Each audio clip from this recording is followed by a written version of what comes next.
Dalam cerita video sebelum ini ada cerita tentang Hornet Nest di dunia intelijen, di mana sebelum ISIS diciptakanlah ideologi baru terlebih dahulu selama 6 tahun oleh 18 doktor ilmu agama. Dalam dunia ekonomi, sering kita seakan kaku kepala kita berhadapan dengan teori ekonomi yang ternyata tidak sejalan dengan aplikasinya dalam strategi bernegara. Apakah ada dualisme dalam ekonomi tersebut? Ekonomi kampus adalah ciptaan dalam tanda petik agar kalau dipraktekkan pada sebuah negara ilmu tersebut usut. Sementara yang negara adidaya lakukan itu bukan ekonomi yang diajarin di kampus. Jadi ilmu kampus ternyata ilmu ciptaan rekaan semata. Hornet Nest ekonomi ternyata ada. Ideologi ekonomi untuk menjebak itu ternyata ada. Batasan atau barrier to entry agar negara lain tidak bisa sekuat negara adik kuasa itu didesain agar negara pemenang perang yaitu Amerika dan negara Eropa Barat terus berkuasa. Mau bukti? Mana mata uang penguasa di dunia ini? 65% transaksi di dunia ini menggunakan US dollar,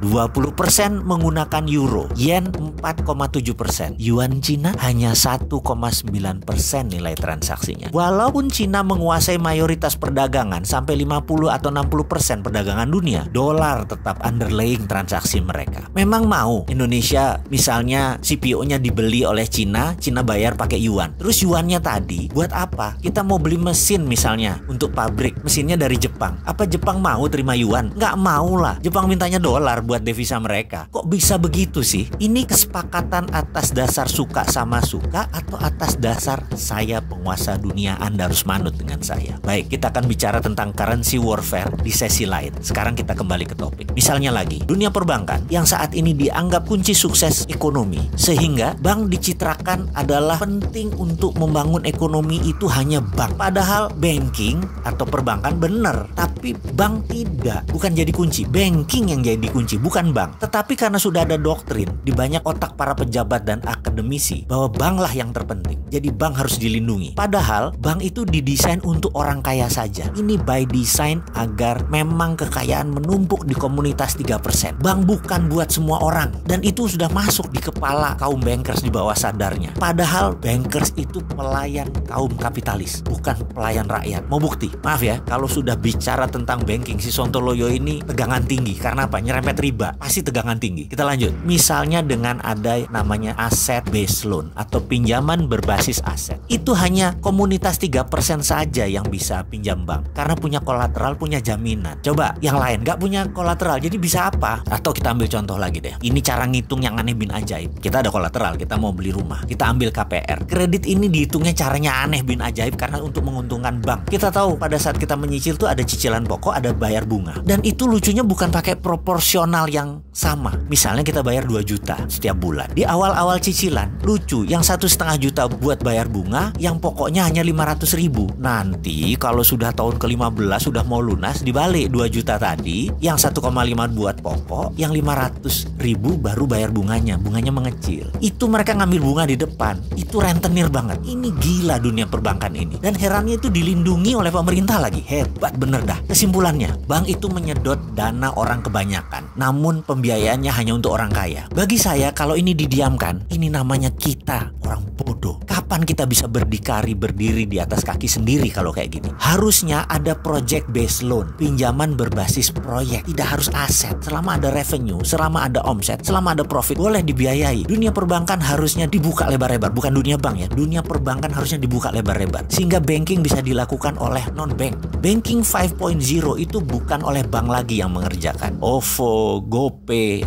Alipay sejenisnya lah. Itu adalah banking system pembayaran. Dan itu di tahun depan sebentar lagi tidak terbendung kehadirannya. Ini semua akan terjadi di Indonesia. Jadi wahai bankers, mulailah berpikir, ubah banking system Anda. Banking akan bertahan sepanjang zaman, namun bukan bank. Bank itu sunset. Goodbye bank. Wahai pejabat negara, mulailah membuka diri atas banking 5.0. Banking from non-banking system. Sehingga riba bisa hilang.